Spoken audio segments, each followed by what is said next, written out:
Hi, and welcome to Attacks on ADCS Explained. Before we get started, just a little bit of information about myself. My name is Webb. I'm a Senior Information Assurance Consultant here at SynerComm, also Pen Test Team Lead, and I've been doing penetration testing for about 12 years. Everything from external to internal testing, web applications, wireless, and even some product assessments. All right, so let's go ahead and jump right on in. Okay, so what is Active Directory Certificate Services? Well, it provides PKI capabilities and ties it into Active Directory. Some common deployments are for smart cards, Wi-Fi deployments, let's just say with machine-based authentication, mobile device management, code signing for developers, as well as SSL certificates on web servers. Okay, so PKI at a glance. PKI is pretty complex, but to understand the attacks that we're going to be discussing on this presentation, you really only need to know PKI at a very high level. Essentially, you have a client. That client submits a certificate signing request. That gets sent to the CA, your certificate authority, and basically the CA is going to look over different attributes and settings that have been placed on the certificate that you're requesting. For example, it may look at whether or not you have the ability, the authorization to enroll in the certificate in the first place. If you do, it's going to go ahead and send you back that certificate. If you don't, then it's going to deny it. Okay, so just a little bit of background on this topic in general. SpectreOps released a research paper back in April of last year, 2021, that identified 8 potential common misconfigurations that could be used for privilege escalation on your Active Directory domain. Now, it's not always just a misconfiguration. It can also be abuse of privileges. We're going to talk about principle of least privilege later on. Now, no CVEs were actually published out of this research. However, it did gain a lot of momentum with the release of Petit Patam. Petit Patam is a coercion vulnerability that we're going to discuss that exploits one of these methods that SpectreOps had released their research on. Further research led to a CVE, CVE 2022-26923, aka certified. Essentially, a researcher found that the default machine template that came from Microsoft could be used to elevate privileges. This is still a new attack surface, relatively new, so research is still ongoing. Okay, so attacks on ADCS can really be broken down into 3 categories, I would say. The first one being exploitation of a misconfigured template, the other one being used as an attack chain, in particular for NTLM relay attacks. And then there's also exploitation of default templates that came from Microsoft. We're going to talk about that one a bit more. Again, that was certified, that exploited the default machine template that came from Microsoft. Okay, so the first attack path that we're going to discuss is called Escalation 8. In essence, Escalation 8 is actually an attack chain where an attacker coerces a machine using something like Petit Patam and then relays that authentication over to your ADCS CA that has web enrollment enabled. Essentially, the attacker is then able to obtain the NTLM hash of the DC machine account. Okay, so what does this look like? Well, attacker machine A here uses something like Petit Patam against server B, let's just call that a domain controller, and coerces the authentication back to the attacker's machine. The attacker then relays that authentication over to machine C, which is your CA that has web enrollment enabled. It returns a certificate for the domain controller where the attacker can obtain the NTLM hash for the domain controller and then perform a DC sync. All right, so let's just talk about coercion vulnerabilities in general, right? these are vulnerabilities that coerce your domain controller into authenticating back to us, the attacker, right? Petit Patam wasn't the first one to be identified. Actually, PrinterBug back in 2018 was found. That was in the print spooler service. Petit Patam came later. Microsoft has released a couple patches, one in August 2021, the other being May of 2022. They're actually still struggling to fully remediate this vulnerability through a patch. Shadow Course was then identified. Microsoft did silently patch that one in June of 2022, and then the last one being DFS Course, and Microsoft still doesn't have a patch at this time. And by the way, we're talking about ADCS vulnerabilities here, but if you still have NetNTLM v1 enabled on your domain, a coercion vulnerability itself can actually be used to just take over the entire network, because we can retrieve the NTLM hash just through that coercion vulnerability. All right, so we're going to go ahead and do a demo here of Escalation 8. Okay, so first, just for a little bit of background here, we're just going to show the DNS entry for our DC, dc01.bysurvey. Now we'll go ahead and request the certificate templates. Again, any domain user, low privilege user, can request these certificates and review them for vulnerabilities. So let's go ahead and take a look. All right, now as you can see here, the CA actually has web enrollment enabled.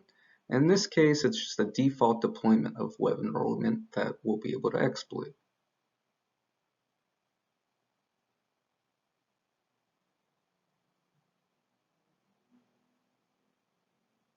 Next, let's go ahead and run Responder.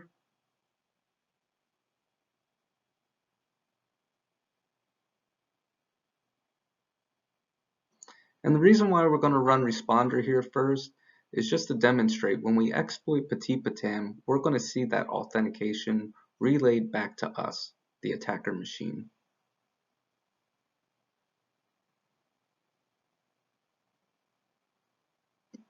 Okay, so we exploit Petit Patam. Let's take another look at Responder.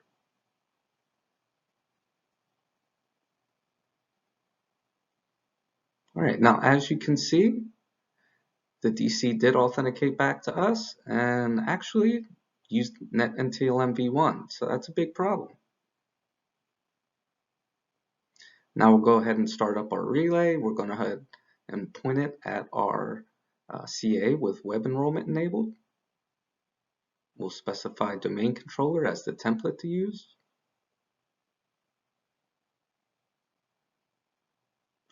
And then we're going to go ahead and exploit Petit Patam once again.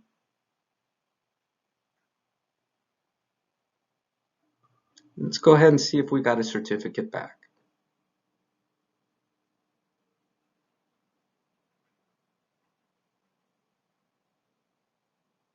And of course, yes, we did. Right now it's base 64 encoded. All we need to do to use this certificate is to base 64 decode it.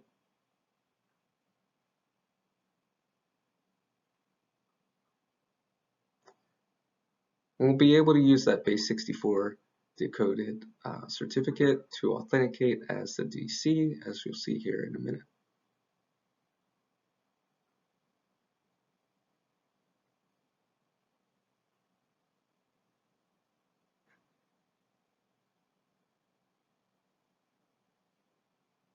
So we use certify to authenticate with the certificate that we just retrieved. Then we'll see if we can pull the NTLM hash.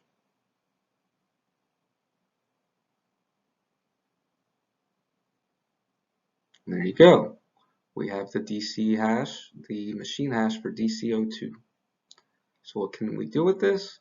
Well, we can go ahead and pull all the domain hashes from the DC.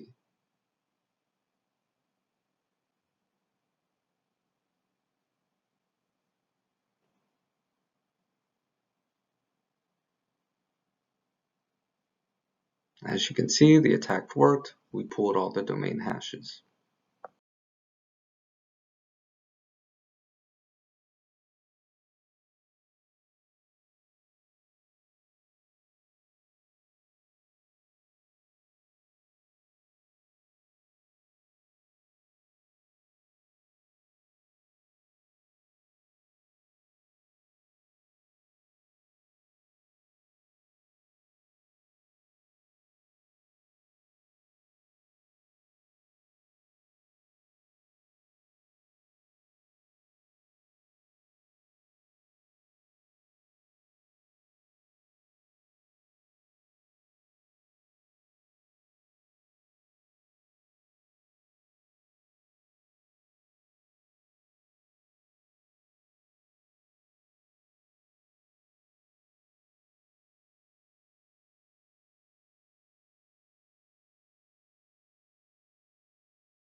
Okay, so let's talk about remediation for Escalation 8.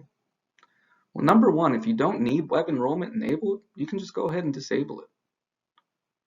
Otherwise, if you do need it, you should enable extended protection for authentication. That's called EPA on the underlying IIS web server that has web enrollment enabled.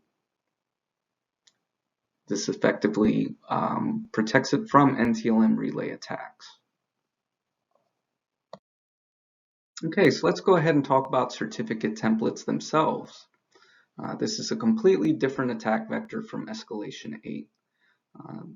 This happens when the template was actually made vulnerable. It's misconfigured, right? This could have been done during testing a certain deployment. It could have been a template that was forgotten about and still left enabled, but ultimately it was an administrator that didn't understand the security consequences of the change that they were making. Okay, so that was Escalation 8. Now we're going to talk about Escalation 1.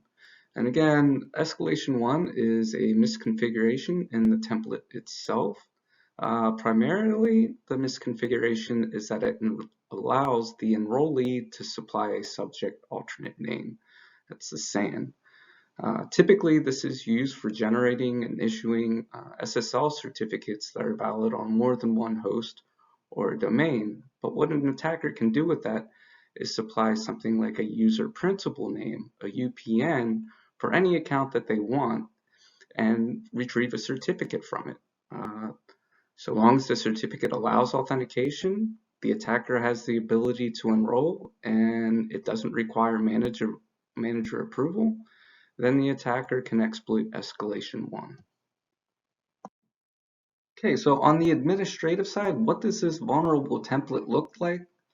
Well, you can see here with that little red arrow in the subject name field for the template configuration, supply and request was enabled. And when you do this, you'll actually get a security warning, a little pop-up saying that this could have security consequences. It doesn't say that you're opening up a giant hole, but it does warn you about it.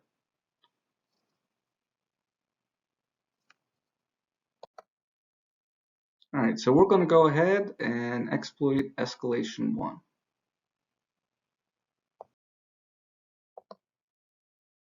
Okay, so first what we're going to do here is go ahead and request the certificate templates. Again, any domain user can request these templates. And then we're going to go ahead and review them, see if any of them are vulnerable to Escalation 1. So as you can see here, the test user template has the enrollee supply subject set to true, that's the SAN. And on top of that, any domain user is able to enroll. So let's go ahead and enroll. But this time what we're going to do is we're going to set a UPN in the request for the administrator account. As you can see, we got a certificate that contains a certificate that's valid for the administrator user, and we can use that certificate to authenticate and obtain the NTLM hash for the administrator account.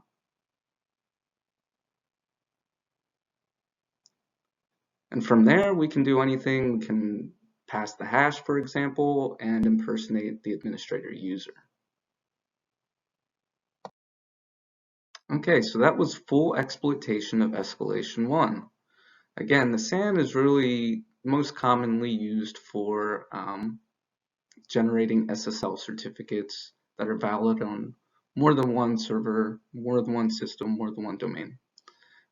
Anytime you enable that, you should pause. And if that certificate's also being used for authentication, you should really rethink everything. Because again, an attacker can use this to request a certificate and obtain one for any user that they want, including domain admins. They can also request a certificate for any machine, such as a domain controller. Okay, so next we're going to talk about Escalation 4. Escalation 4 occurs when an attacker gains access to a user and/or a group that has writable privileges over any template. In essence, the attacker can rewrite the template to make it vulnerable to Escalation 1, meaning enable the SAN. They can also, since they have writable privileges, disable manager approval if that was currently required. Now they no longer need approval. They can increase the certificate's validity period as well. Think about that. If they increase the certificate validity period to, let's say, 20 years, that can lead to persistent elevated access.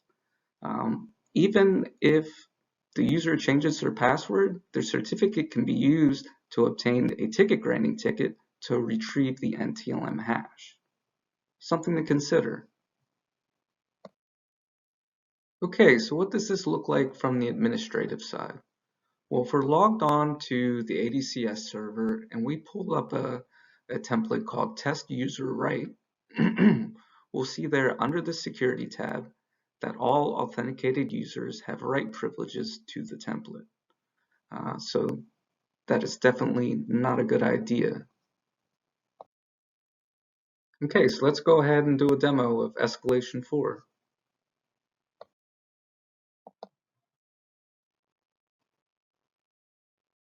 Okay, so in this case, we've already pulled the templates. You can see the test user write template there. You can see that enrollee supply subject was set to false, but you can see down here, all authenticated users have a writable access to the template.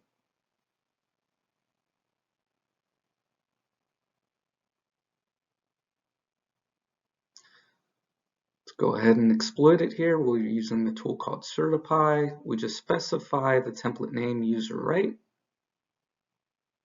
And now it's been updated. We can exploit it through Escalation 1. So we're going to pull up the template again here, and you're going to see that we now have the enrollee supply subject set to true for the test user write template.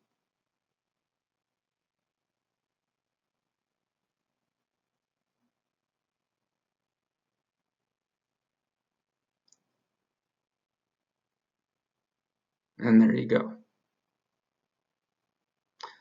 So now that that's set to true, it's just like exploiting Escalation 1. It's actually exactly the same.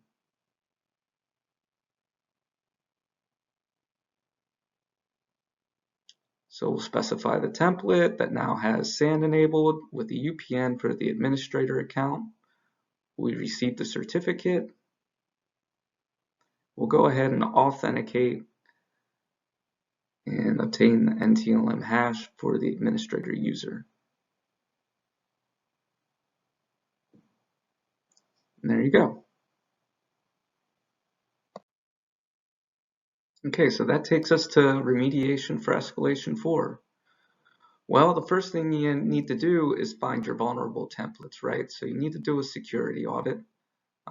Look for any overly permissive users or groups that have writable privileges to any templates, right? And then we want to implement the principle of least privilege. Why does that user or group have writable privileges?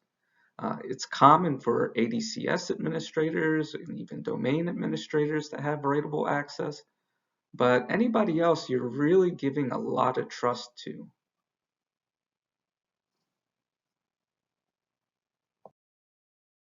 Okay, so we've talked about exploiting ADCS vulnerabilities due to misconfigurations and even leveraging them for NTLM relay attacks.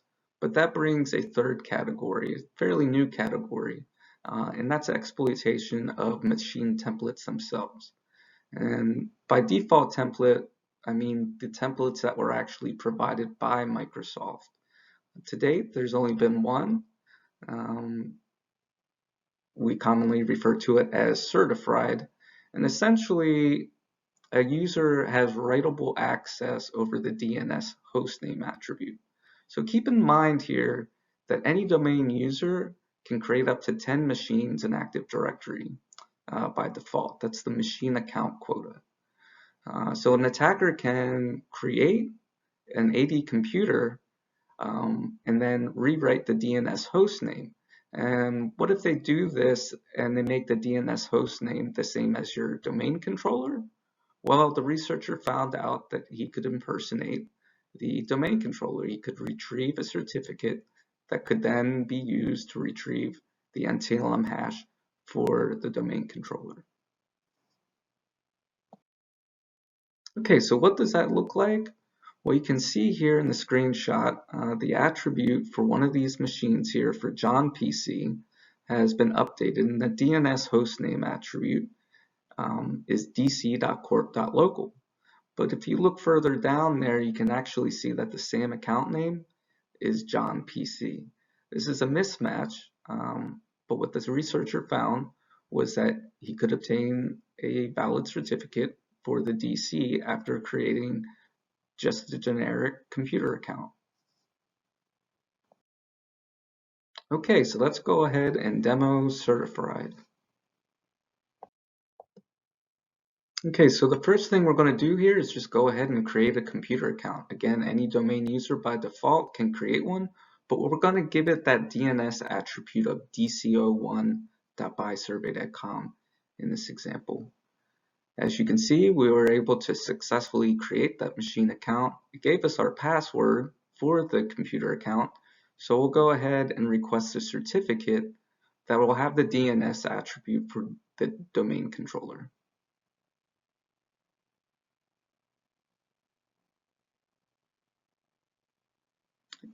All right, and there you go. We now have a certificate for DCO1. So once again, we'll go ahead, we'll authenticate using that certificate, and as usual, we'll be able to obtain the NTLM hash for the DCO1 machine account. And there it is.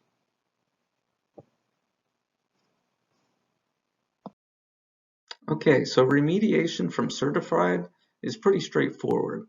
Microsoft released a patch back in May of 2022, so you just need to make sure that the patch has been installed and applied. Essentially what that patch did was check to make sure that the DNS hostname attribute actually matched the SAM account name attribute. If it doesn't, then there's a conflict.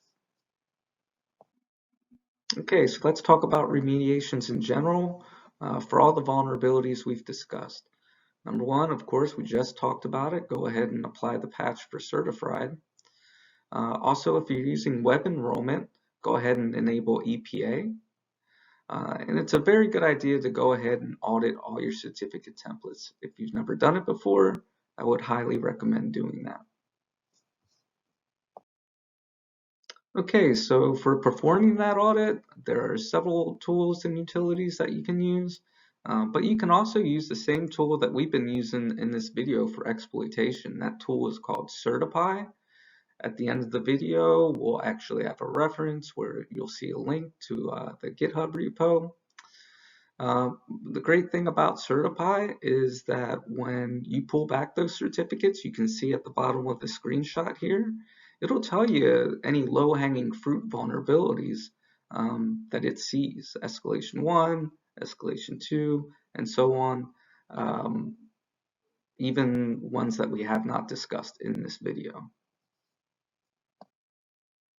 Another great feature about Certify is that it supports output to BloodHound, so you can actually import those certificate templates into BloodHound and correlate all these different escalation vulnerabilities. So this could be really useful if you have templates where you have groups of users that have certain privileges and you want to take a look into those groups to see if it presents any vulnerabilities or anything that you should be aware of.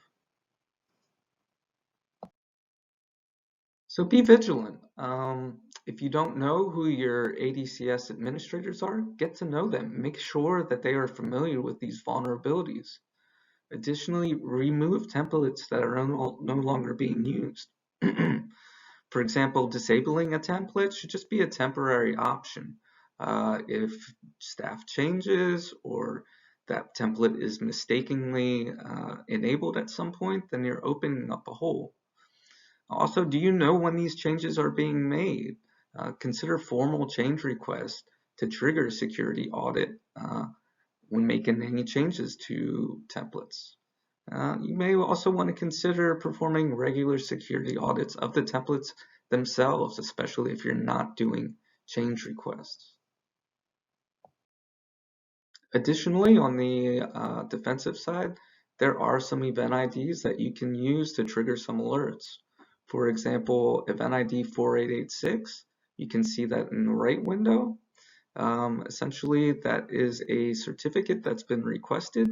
And if you look down there at the SAN, you can see that a user principal name has been included in that SAN request. That's a little bit suspicious. I would go take a look at it. Okay, so that concludes our presentation. Some additional references here, escalations 9 through 10. This was the same researcher that found certified. If you're interested in some additional reading, go give that a read over. Also, the GitHub link for Certify, that's the tool that we use to exploit the vulnerabilities in the demos. I would absolutely recommend reading the Spectre Ops, at least their blog, but also their white paper. There's PKI Audit, that's another tool that you could use for auditing your templates. And then, of course, you want to check out Microsoft Securing PKI. Okay, well that concludes our video, and thank you for watching.